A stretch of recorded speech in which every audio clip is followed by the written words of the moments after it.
Carl Long, team owner, MBM Motorsports. Talk about the incredible qualifying run today by Timmy Hill. Yeah, with one of these prime energy drink things, we throwed one at Timmy and it got stuck on his gas pedal foot, and all he could do was drag the brake. So made us a good run, but no, I like picking at him. It was pretty good. We learned a little bit last week, and although we got crashed out with JJ and changed both the cars over this week, a little different setup than what we was used to using, and cars ran great. Now, last week the 66 was a former Team Penske car. Was there any kind of alliance kind of deal like that with the 13 car this week? Well, it's alliance with me, because all of my cars in the garage. I got Ganassi cars there. I got Gibbs cars. I got cars that's probably older than half these kids out here watching the race now that we still run. And to be honest, the car that JJ had here today, I think is a 2012 or 13 chassis. The cars just don't know how old they are. We just have to keep working on them. But that was a Gibbs car. But the car that Timmy had is one that Shigi Hattori ran last year. This is the first time we brought it to the racetrack for us. And as long as Timmy does a good job with it, gets it through, then Natalie Decker will run this one at Nashville in a few weeks. Excellent, excellent. And now, obviously at Daytona was the lowest lows for you guys. You were expecting to get one of your two cars at least into the Daytona 500. That didn't happen. Fast forward a few months. Now all of a sudden you've got top 15 starting spot last week with JJ Yeley. And I think both are in the top 15 this week, right? Yeah, I think Timmy wound up 8th or 9th, and JJ was about 18th or 17th, something like that. I hadn't seen the final rundown, but yeah, that's our new best qualifying in. And can't nobody say, well, it's just because it was a Penske car. That's our car. We did that.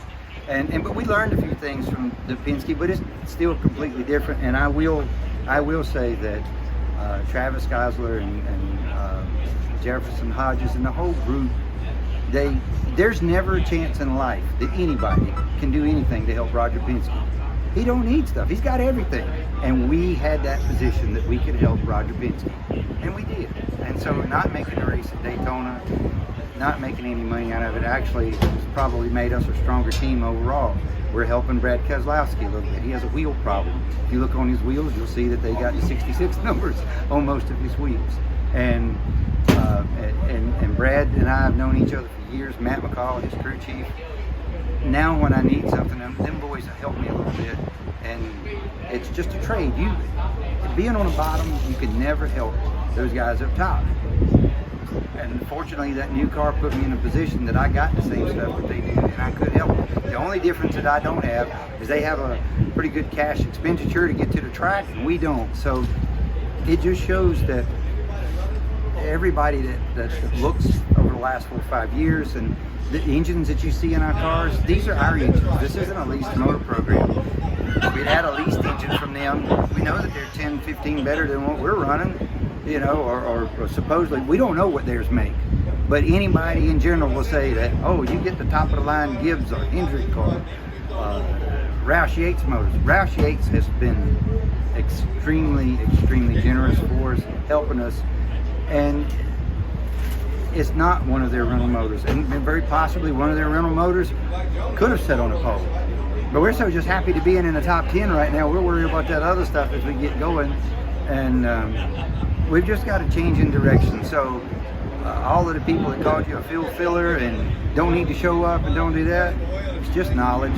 And now that the technology has stopped growing so fast on the Xfinity side and stopped developing, we're actually catching up.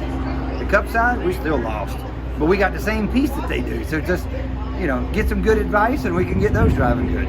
Does the days like today make that ultimate struggle to get to this point? Does it make it feel so much sweeter when you do have a day like today? Absolutely. I mean, last week, I've got a lot of people that's never experienced winning a race and running good. I've won lots of races in my career. That's why I'm probably stupid enough to continue doing this stuff. I told a guy earlier, I felt like I've probably been kicked down and harder by NASCAR rules and the way the thing works than anybody that exists. But I'm still here because that time that you win and you run good, we hadn't won.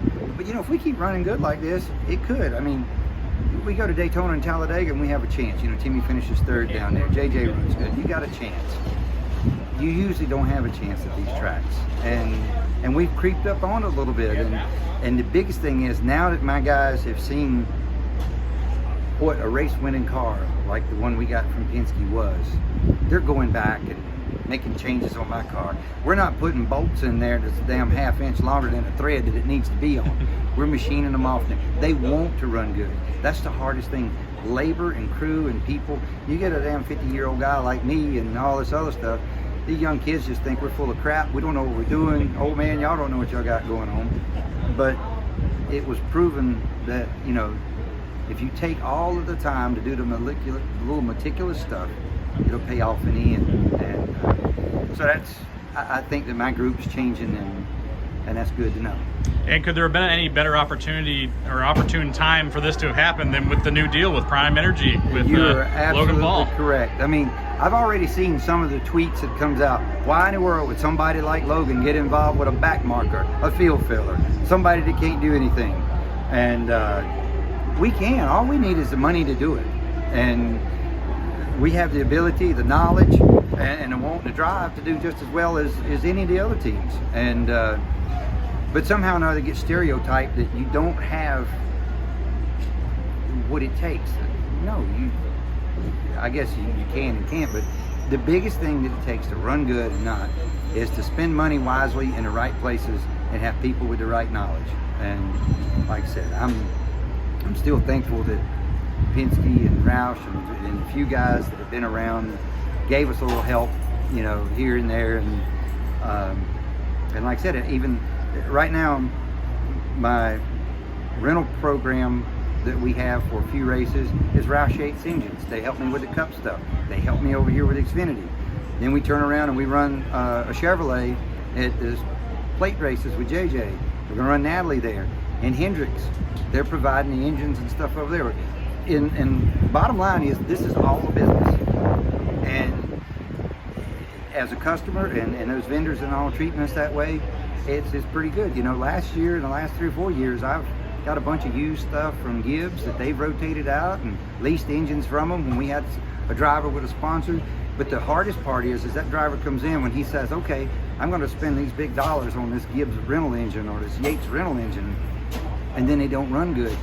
Then it's us. We've tried to say for years that get your car right, and we're creeping up on it now. So as our cars gets better, then just makes all of us happy, feel good, and we want to keep doing this. This week was the first time I had some employees, but we had to pull a 24-hour Wednesday to change the cars over. Monday and Tuesday they wanted to go home early. Well, Wednesday, the time to go when we hadn't got it done, and we worked 24 hours all through the night. I stayed there and guided them through it. Some of them, we had one, he couldn't make it past 1:30. He just, I can't do it, I can't do it. But we got it done, and they're here, and that's, and the sad part is these guys, I know that this is where they're learning. They may wind up with a Hendrick or Roush or something later on, but that's what we do for them. Definitely. Well, I mean, I think definitely you guys have found something. It's interesting to see how fast you guys have been for the last couple weeks. I'm going to let you enjoy some of your drink there. I'm going to let you go with Carl. Absolutely. This ought to get me back bouncing off the walls. Thanks, Carl. Hydration. Appreciate it.